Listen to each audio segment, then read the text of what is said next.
Salam sejahtera dalam kasih Tuhan. Mari kita berdoa. Allah yang mengasihi kami, Allah yang menopang kami di dalam kekuatan dan kuasa, kepadamulah hidup kami serahkan. Dan pagi hari ini kami hendak mendengar berita firman-Mu. Berbicaralah kepada kami dengan kuasa-Mu. Dalam nama Tuhan Yesus. Amin.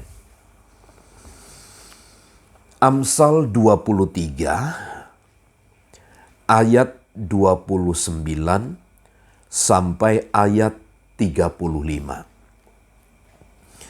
Siapa mengaduh, siapa mengeluh, siapa bertengkar, siapa berkeluh kesah, siapa mendapat cedera tanpa sebab, siapa merah matanya, yakni mereka yang duduk dengan anggur sampai jauh malam, mereka yang datang mengecap anggur campuran.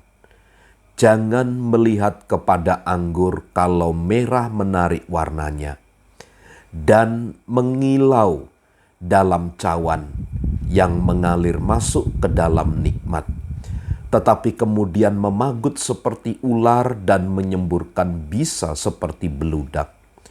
Lalu matamu akan melihat hal-hal yang aneh dan hatimu mengucapkan kata-kata yang kacau. Engkau seperti orang di tengah ombak laut, seperti orang di atas tiang kapal. Engkau akan berkata, orang memukul aku, tetapi aku tidak merasa sakit. Orang memalu aku, tetapi tidak kurasa. Bilakah aku siuman, aku akan mencari anggur lagi. Salah satu akibat yang sangat buruk adalah ketika seseorang dikuasai oleh minuman yang memabukkan.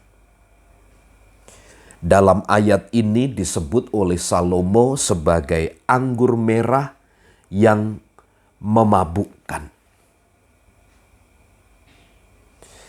Akibat yang kemudian muncul adalah ayat 29, siapa mengadu. Rupanya akibat dari minum anggur itu mengadu.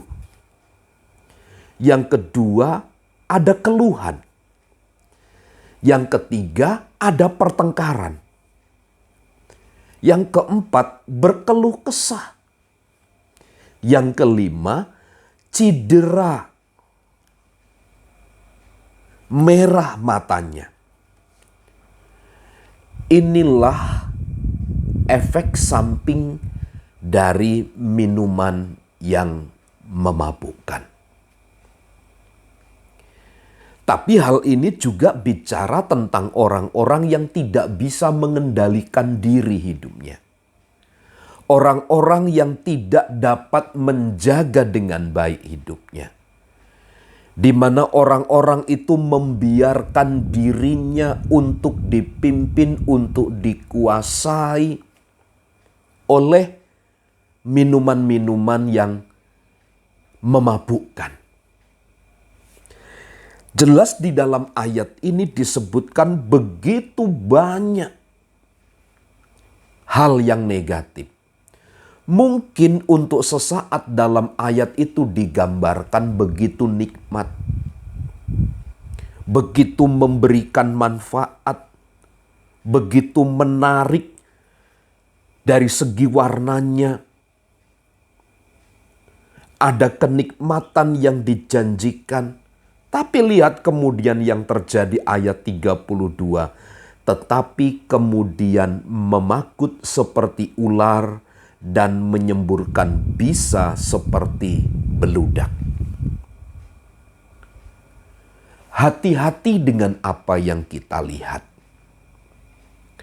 Hati-hati dengan apa yang ditawarkan oleh dunia kepada kita. Untuk sesaat, sepertinya itu membuat kenikmatan. Ada manfaat-manfaat. Tetapi lihat, Selalu saja apa yang kita pandang bermanfaat dan nikmat itu kemudian memagut seperti ular dan menyemburkan bisa seperti beludak. Ini kan bahaya yang tidak diketahui oleh orang. Orang taunya hanya kenikmatan. Orang taunya hanya menarik. Tetapi sulit kemudian untuk melihat efek samping atau akibat dari apa yang dirasa, dari apa yang dilihat itu. Orang-orang yang membiarkan diri untuk dikendalikan, dikuasai oleh dunia, oleh pekerjaan-pekerjaan si jahat.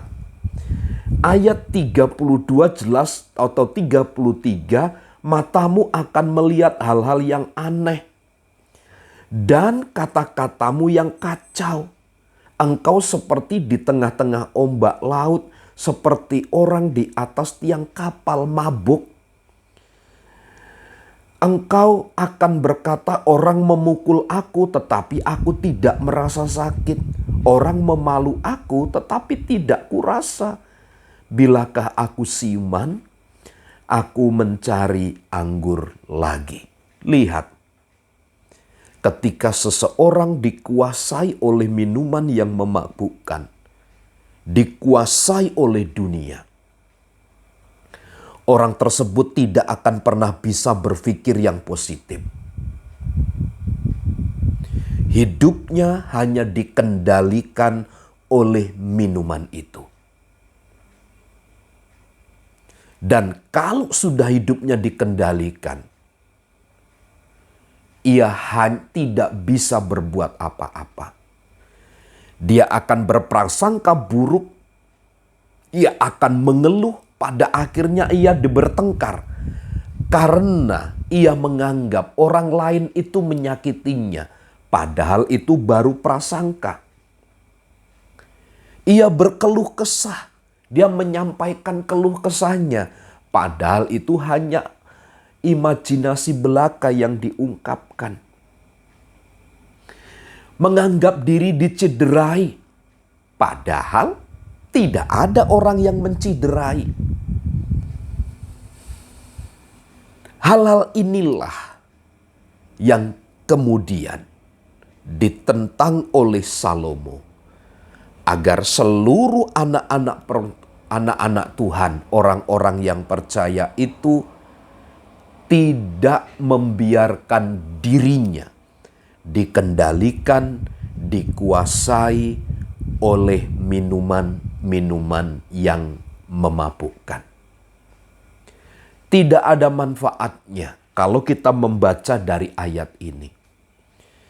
Minuman yang memabukkan itu tidak ada faedah, tidak ada manfaatnya, kecuali hanya pertengkaran, hanya menyatakan keluh kesah. Ada percideraan di antara sesama. Dari sini kita belajar, izinkan Tuhan mengendalikan hidup kita sepenuhnya. Hiduplah takut akan Tuhan, agar hidup kita berada di dalam sukacita. Tuhan Yesus memberkati. Amin.